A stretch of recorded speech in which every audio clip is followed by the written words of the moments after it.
everyone that's here. And Sheila, if you will, please take the roll. Thank you. Good morning. Ray Dubuque. Here. Ron Lieberman. Here.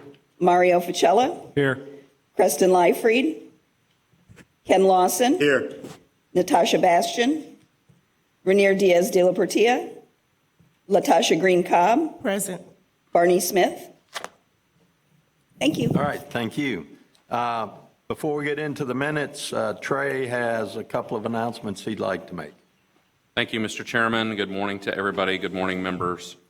Couple of housekeeping items. As you all are aware, Nancy Muller has departed, and we had an opening as the policy director here at Florida Housing.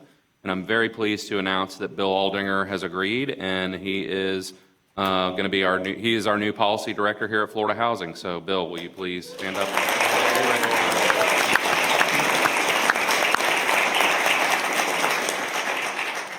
Okay, and as far as items, are there any items pulled from the consent agenda? Yes, Mr. Chairman. So on your agenda, you will see that the special assets item, that is special assets item D, has been already pulled and placed on your action agenda down as agenda item number 8. That is the very last part, the very last entry in your consent agenda, the very thick book. So that has been pulled. And then legal consent item I is being pulled from consideration completely. Okay, very good. Moving on, Any other items else? from members to be pulled from the consent calendar? Seeing none, moving on to the minutes. They have been previously provided. Do I have a motion? So moved. Second. I have a motion and a second. Any discussion on the minutes? If not, all in favor? Aye. Any opposed? All right, very good. All right, do I have a motion on approval of the consent agenda minus the 2 items that Trey mentioned? Motion to approve. Second. Motion and a second. Any discussion? Okay, seeing none, all in favor? Aye. Aye. Any opposed? All right. Audit Committee report. Ron? Yes, thank you, Mr. Chairman. The Audit Committee met yesterday, October 30th, and approved minutes from the previous meeting held on August 1st of this year. The Office of Inspector General presented draft of the 2019 Annual Risk Assessment to the Audit Committee. The Audit Committee discussed the risk assessment with the Office of Inspector General and provided input regarding different areas of risk. In addition to the discussion on the annual risk assessment, the Office of the Inspector General provided an update on the ongoing audit of the multifamily program. That's my report, Mr. Chairman. Thank you. Do we have to approve that? No. All right. Thank you. I appreciate all the work the Audit Committee is doing. All right. Angie, the draft operating budget for next year. Yes, good morning. Thank you. We handed out a little while ago the draft proposed 2020 operating budget. In your package, you'll have the actual budget itself, which has the proposed budget, the 2019 projected actuals, and then the 2019 approved budget. Just as a kind of general overview, we budget both revenues and expenses conservatively, which means we discount revenues a little bit and make sure that expenses are a little high to cover unexpected costs. And of course, we always try to give you a positive bottom line. So right now, the positive revenues over expenses is a little over $600,000. A couple of things are going to impact the 2020 budget. Of course, hardest hit has just about concluded, and you'll see a little bit of reimbursement still for hardest hit funds because we will have some ongoing expenses, but program income, any repayments that we receive, we'll be able to use those funds to reimburse those expenses. We'll also be implementing the CDBG disaster recovery program, and there's also some reimbursements that are associated with that. And of course, the the implementation of the comprehensive multifamily software system through ProLink. We're doing the base implementation of that in 2019, but there'll be some additional features and customizations that'll continue through 2020. On the revenue side, we look for the business unit's expectations for 2020 activity. We look back at our recent history, and we reach out to our investment managers about projected earnings for investment income.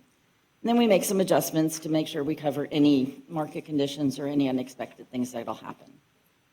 For salaries and benefits, you'll see a continuation of the current 2019 positions and one additional position. We've added a 5% escalator to cover pay increases and any other things that could happen during the year, such as turnover, reorganizations, promotions, and that kind of thing. We have a zero-based budget on the expense side. So we request from the programs, all the business units, what their budget requests are for the year, starting at zero and then building up for their expectations. Then we go through an iterative review process with the business units, the finance staff, and then with the executive director. And of course, the budget is not released to those business units all at once. We take kind of a wait-and-see approach on discretionary items and make sure that there's sufficient revenue to cover. So between now and the December board meeting, we'll continue to look at it. I hope you all will take the opportunity to review it. Please reach out to me with any questions that you have. Email, phone call, happy to answer whatever you, and request for additional information. So if we have any changes between now and then to the budget, we'll make sure that you have a detailed listing of those changes, and you'll get the final draft with your December board package. And then we'll be asking you to vote on that at the December board meeting. And I'll reach out to all of you probably sometime after Thanksgiving just to make sure you have all the information you need. Okay, thank you. Any questions for Angie? Seeing none, I would encourage all the board members, please look at this very closely. You know, Ron, it's Ron's budget, but I'm going to look at it closely myself, as I always do. So, Oh, yeah. so thank you for everything you've done on the budget. All right, if there's no further questions, thank you. Next. You're next. That's right, you are next for the next couple of them. Oh, yeah. Okay, professional I'm just services saying. selection. Item A. So this item is for, to request to begin procurement for arbitrage rebate analyst services. By way of background, the Internal Revenue Code and U.S. Treasury regulations have a limitation on the amount that can be earned on tax-exempt bond issuances. They require that excess earnings or arbitrage be rebated to the federal government every 5 years. Florida Housing's multifamily and single-family bonds must comply with this requirement in order to maintain their tax-exempt status. We contract with outside firms to do these calculations every year. We currently have contracts with 2 providers, BLX Group LLC and Hopkins Delafield and Wood LLP, and these expire in June of 2020 with no renewals.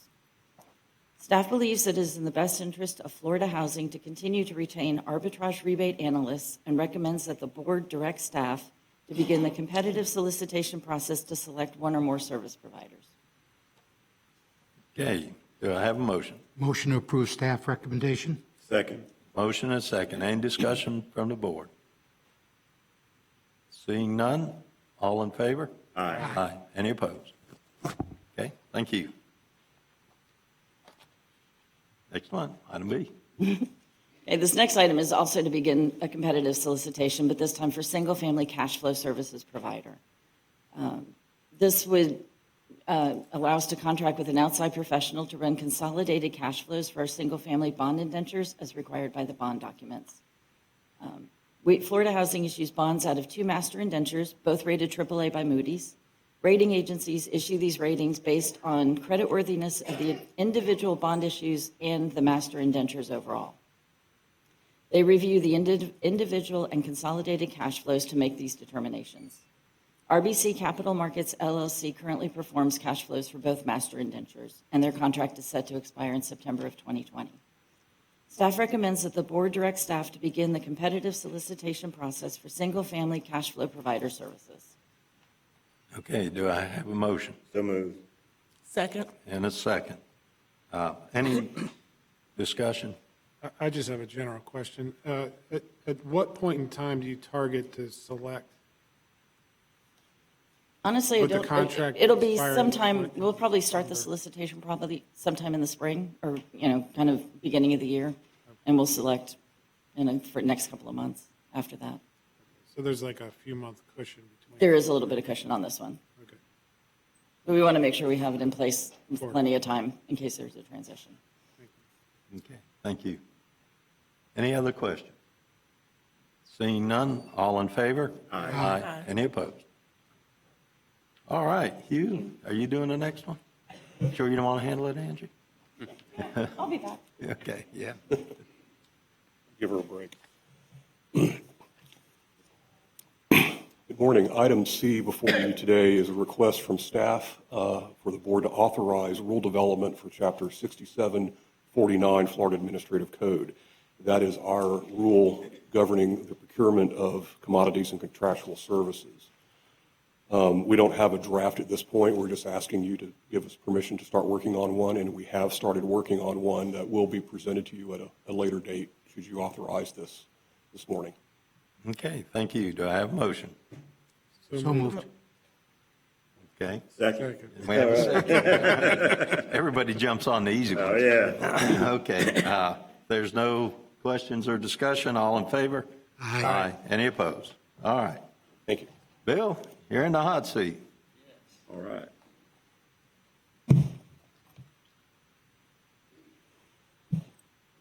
Good morning, and thank you. This item is regarding single source procurement for oversight of the cost benefit studies that we have been conducting on high needs, high cost, chronically homeless individuals living in permanent supportive housing. Florida Housing issued grants to 3 pilot developments to develop and provide up to 50 units of rental housing to serve high needs, high cost, chronically homeless residents, again, in permanent supportive housing. The 3 sites are in Jacksonville, Miami, and St. Petersburg. Each applicant, as part of the funding, committed to hire an independent research firm to carry out Florida specific cost benefits and personal outcome evaluations of how well this permanent supportive housing model for high needs, high cost, chronically homeless persons would work in saving costs related to the use of publicly funded emergency and crisis resources by these chronically homeless individuals. The other focus of the studies were related to the supportive housing residents' personal outcomes compared to when they were literally homeless. The 3 sites were required to collect and compile cost benefits data on the residents 1 year before they were housed and then for 2 years after they were housed. At the beginning of the pilot, Florida Housing contracted with the Corporation for Supportive Housing to assist staff with coordinating and overseeing the cost benefits research that were being developed and conducted by each of the 3 pilot sites. Upon staff performing its due diligence, the Corporation for Supportive Housing was the only firm that had the experience, capacity, and resources to meet the scope of the services. For the pilot studies, the board has approved staff contracting with the Corporation for Supportive Housing as a single source procurement the last several years.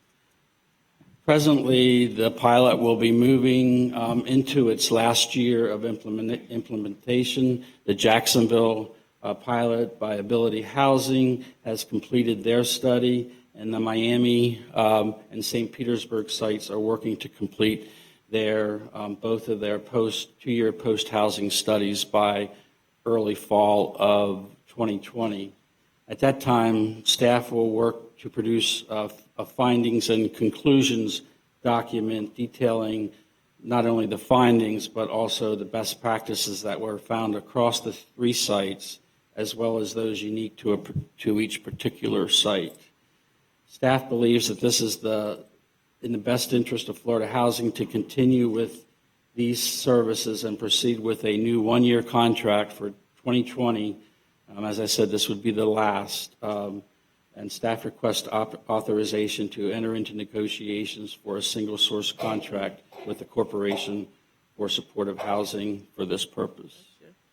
Okay, thank you. Do I have a motion? So moved. Second. Have a motion and a second. Discussion? Any questions? You Mr. said Chairman. this is the last contract? Is that what you said? I'm sorry, sir? You said this was the last contract? Yes, this is 2020 would be the last. Because the pilot is no longer a pilot, or why would it be the last contract? It's because the study, the 3 pilot site studies, cost benefit studies will be complete by the fall of 2020. So we will finish with those and finished needing the assistance of the Corporation for Supportive Housing to help with coordinating these studies. Okay, thank you. At that point, then you will issue a report whether we ought to implement this on a going forward basis or not. Correct, and the findings so far are significant and extremely promising. Good. Mr. Chairman, I was just going to echo that the results that we've seen so far are promising.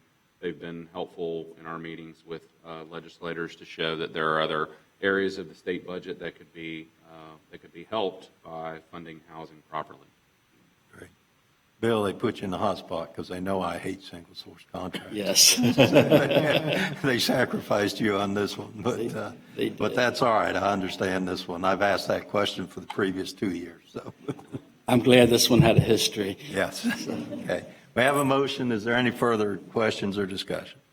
If not, all in favor? Aye. Aye. Any opposed? All right. Great. Andrew, you're back up. Single-family bonds financing.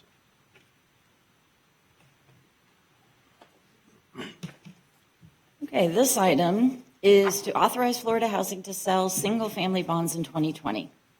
So as I mentioned earlier, we sell bonds out of the two master indentures, and we currently have $478.6 million of 2017 and 2018 tax-exempt volume cap carry forward available for single-family. We're requesting approval to issue up to $450 million in bonds, and we have enough carry forward to cover this. So a little background, we have three ways to settle the loans originated in Florida Housing's homeownership loan program: the TBA market, specified pool market, and bonds. We look at all three options every time and use a best execution model, so we settle the MBS where it makes the most sense. We expect to continue to use all three, but of course we're unable to predict what exactly next year's bond market will look like. Placing the mortgage-backed securities into the bonds is a good option. It benefits both indentures and our operations in terms of a longer-term revenue stream. So through early October 2019, about $681.5 million in loans have been pooled into Ginnie Mae and Fannie Mae mortgage-backed securities, and about 27% of those have settled in bonds, with the rest being sold in the specified pool or TBA markets. We issued $175 million of bonds this summer, and we have sufficient bond proceeds to take us through the end of 2019 and into the first part of 2020. We expect to issue bonds again probably in the first quarter of 2020. Because of the three ways to settle mortgage-backed securities and the unpredictability of the markets, we'll work with our financial advisors and bankers to determine the best time to sell bonds. Issuing bonds is a lengthy process and involves structuring, putting together documents, and getting authorization from the State Board of Administration. So we typically come to you at the end of every year to get authority to issue bonds for the next year so that when the time is right, we can move through the process as efficiently as possible. So staff recommends that the board approve the necessary funding, staff actions, and the resolution to permit the issuance of the proposed 2020 Phase 1 homeowner mortgage revenue bonds. Okay. Do I So moved.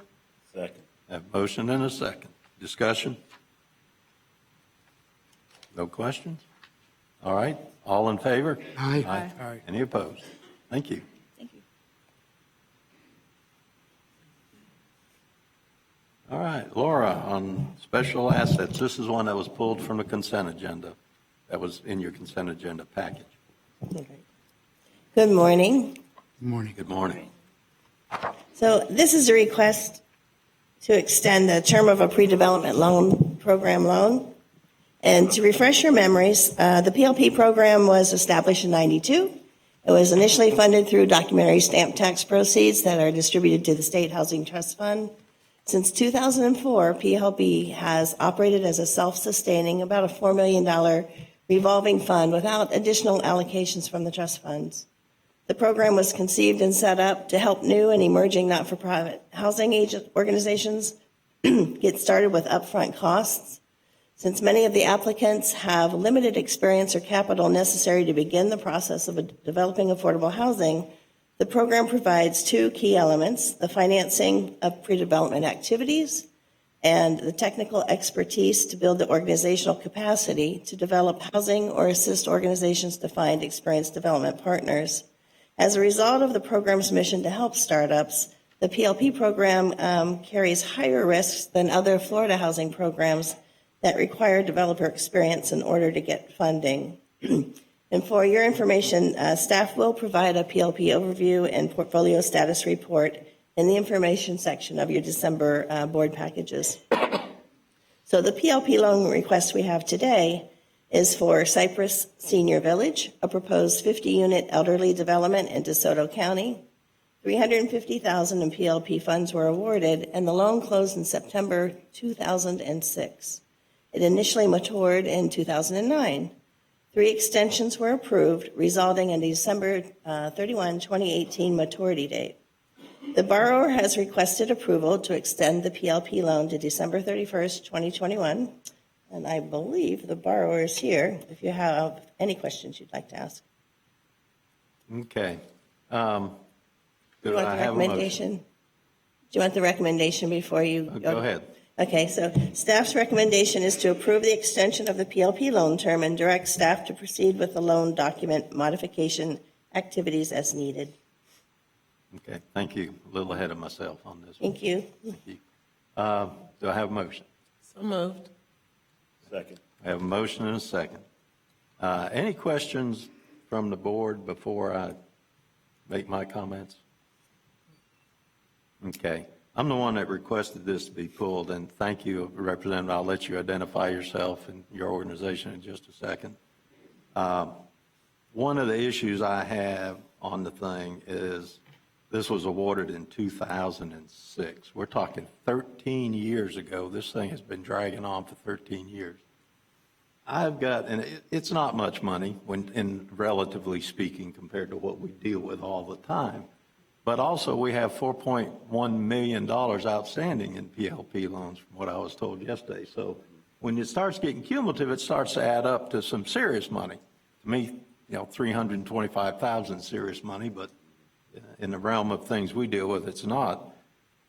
But I have concerns that it goes on for 13 years. I also found out yesterday that there was a home loan that was deobligated on this in 2012. So, I can claim ignorance because I wasn't here in 2012. But I'm curious as to why at that time this wasn't resolved one way or another. But there's been 5 draws on the thing, and I've got a listing of what all it was, drawn for and what it was used for and all that. The last draw was, when did I see? 2009. So I guess I've got some heartburn with something going on for 13 years. We've built complexes quicker than that. So that's kind of where I'm coming from and the questions I've had. And so I've asked for someone to come and kind of explain, I guess, why they feel we should do this to 2021, another 2 years on top of this thing. So now, if you will, if you want to give your name and the organization you're with. And Good morning. do what? Nah, we're so far ahead. I don't want to break Barney's limit on meetings, so go ahead. Good morning. My name is Becky Sue Mercer. I'm the Executive Director at Arcadia Housing Authority. Cypress Senior Village is our 501c3. And yes, I fully agree with you that this has drug on extremely long. What I can tell you is that the Housing Authority was labeled as troubled back in 2011 under previous executive director. In my tenure at the agency, we were able to remove the troubled status, and we were labeled standard in 2005. We did ask for an extension that was granted until 2018, and we are asking again today for another extension. Our board's position feels that we are in the best position and we are ready to move forward at this time with affordable housing. We have earlier this year secured a development consultant, Marcus Goodson, who is the former executive director of Fort Myers Housing. And most recently, we signed a contract with a co-developer, Darren Smith from Smith & Hensey. I can tell you that we also agreed to deobligate that home loan back in 2012 because we felt it was the best position for the agency We did not want to draw any additional funds, and we did not want to leave that money sit on the books. We wanted you to be able to reuse that money elsewhere because we were not ready at that time. We fully feel that we are ready. We did some prep work for the CDBG disaster grant, but because of the outstanding PLP loan, it would have used up the developer fee, which we felt was definitely not fair to the co-developer. It would have led to a small 24-unit project, and the parcels of land total almost 5 acres. We feel that we can do more with that land than just 24 units. We've been working on the RFA for the 2019-113, which is due very shortly. Unfortunately, yesterday we ran into some zoning issues. Most of you may or may not know that Arcadia is a rural area, and unfortunately, the city of Arcadia does not have a full-time planner. It's third-party contracted through Central Florida Regional Planning, so it does make it a little bit of a slower process, but we are in the process of moving forward with some zoning changes, and we feel that we will be able to submit grant applications, not only for tax credit, but for sale, and we are possibly looking at some USDA grants. Okay, thank you. Looking at the sheet that I was provided of the 325,000 that's been drawn, it looks like 203,000 for architectural drawings. So you own the land, is that correct? Correct. And you've got architectural drawings done? I have 4 sets of architectural drawings sets. that were completed by the previous executive director. Okay. Let's see. And one of the notes in here is that you were looking for someone to provide additional funding. Any luck with that? Not Not yet. Okay. Other questions? What sources are you looking for on the additional funding? Like, where are you going for it? We're looking at the USDA. And then they're also looking at our RFA process. Right, yeah.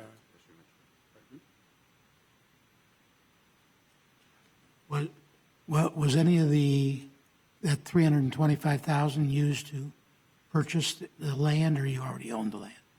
No, unfortunately, the prior executive director used public housing funds to purchase the land.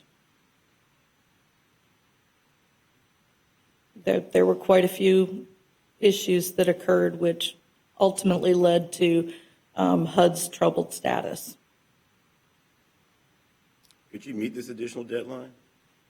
I do feel that we can. I feel that we can secure grants, loans, and move forward with construction with a 3-year extension.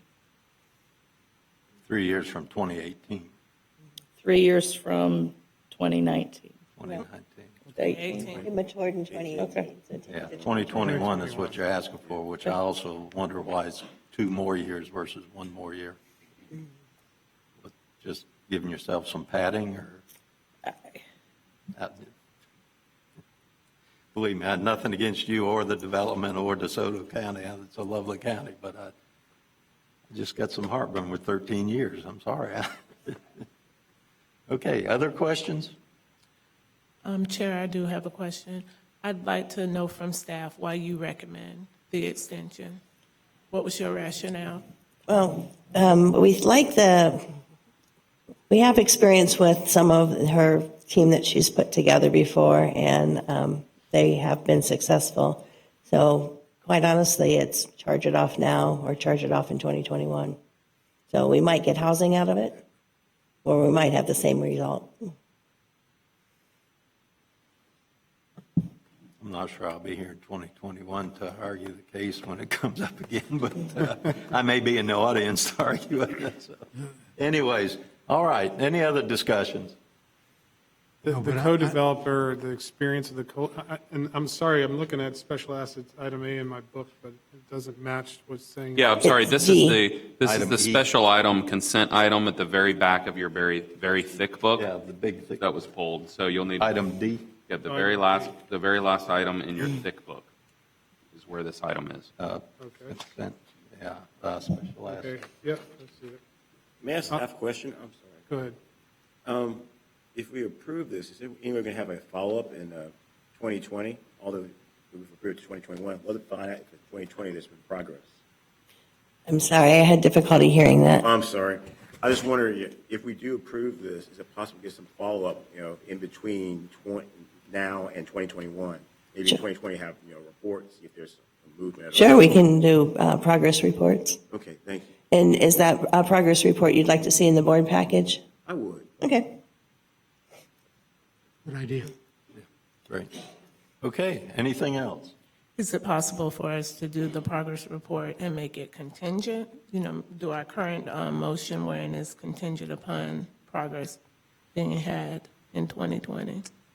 If not contingent, just make it part of the motion that we approve this and require a progress report in the interim in 2020. Yeah, so if you approve it, a new loan will be, or extension will be documented that will set a maturity at 2021. But we can put the conditions in there, but you would have to put some milestones of what you want to see by a certain time period. And Yeah, and I'm not sure what our options would be. I like the idea of getting an update so we know that progress is being made, that something's being done. Like, hey, we submitted the, for the RFA or whatever. But I'm not sure, anything else that said it 2021. But yeah, I like that. We do need some kind of an update. What do you think? Maybe 6 months? 6 months, every 6 months. Okay. Is there any more draws available? There's just a little bit left, but we weren't recommending that the amount go up.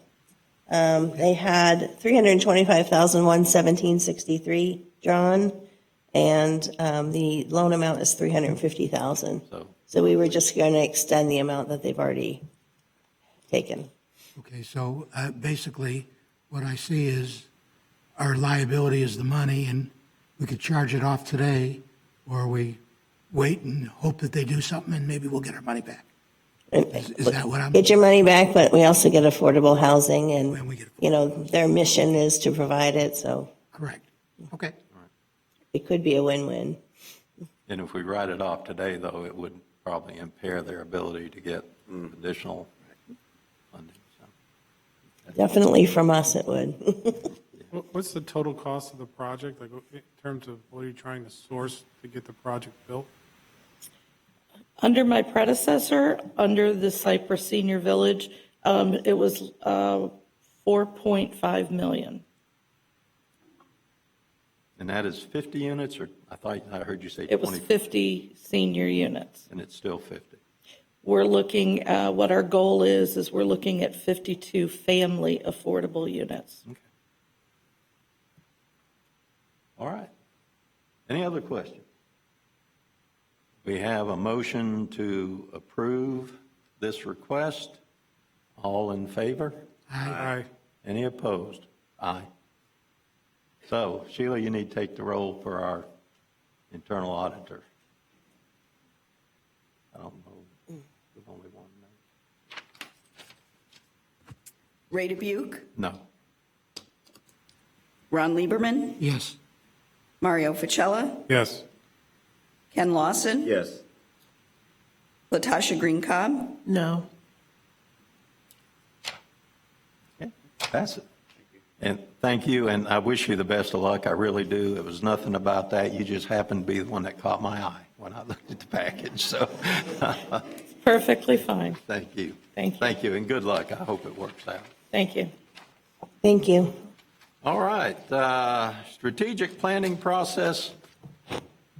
Bill, they're picking on you, so this will be very short for those in the audience. It is not, we're not going to go over the strategic plan today. Yes, thank you. As you know, Florida's housing staff continues its work on the 2019-2020 strategic plan. And again, it's for how we will our programs will be targeted over the next several years. The plan was last updated in 2014. Staff have focused on maintaining the intent of the plan as a big picture view of the corporation's most important priorities, instead of being more like a comprehensive plan that includes every facet of what Florida Housing does. Since the September board meeting, Florida Housing policy staff have been meeting and continue to meet with executive staff, senior managers, and staff in the various programs and units to gather their input regarding what the highest priority should be in this next plan.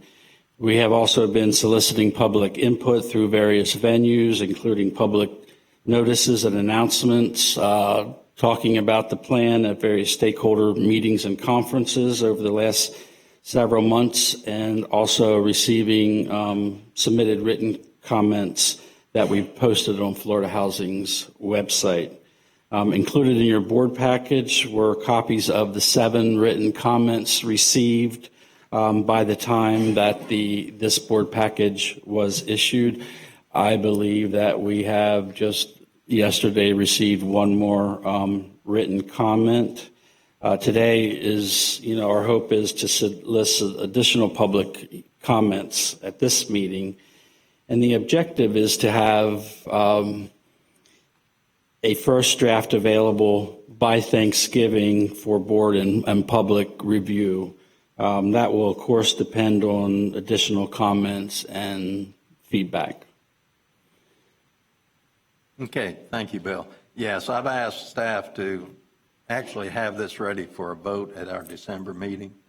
That is a stretch, and it puts them in a bind, but I kind of like putting Bill in a bind right to start, to set the image and know what he can expect. That's our goal.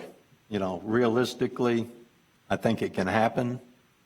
It all depends on the people who have input. To get your input in quickly, don't wait till the week before Thanksgiving to get your input in.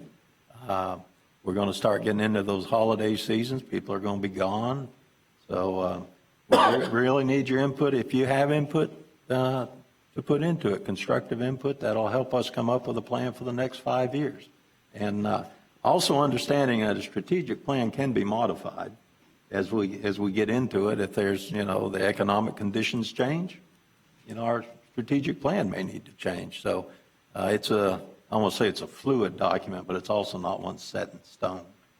It can be modified. So I would encourage board members to get your input in to Bill. I guess you're accumulating them, or yes, as well as Tracy Banner. Yeah. And those in the development community and the housing advocates, please let your thoughts be known. We are going to take public comment at the end of this meeting. If anybody would like to make some comments about it, it's better if you get it in writing to Bill or Tracy, so we can have it documented and make sure we don't miss something. We have an excellent court reporter, but we want to make sure we get everything you say. So, all right. Any questions? Yeah, Ron, go ahead. Just one comment. I met and talked with Bill about home ownership and additional maybe home ownership programs. I asked him to check with other states' HFAs, see if they have any programs like rent to own or doing some infill type projects, and looking at some incentives in our multifamily to get people into home ownership. So I know that's going to take a little time, so I don't expect it in this particular at this particular time, but he is going to look into it and maybe amend the plan sometime in the future if we find some things that are interesting. Yes, sir. Great. Other board comments? I'll just make one. And we had a lot of, in the consent items, we had a lot of development type changes, and some were for higher density projects. So general comment to staff that, let's focus on cost changes.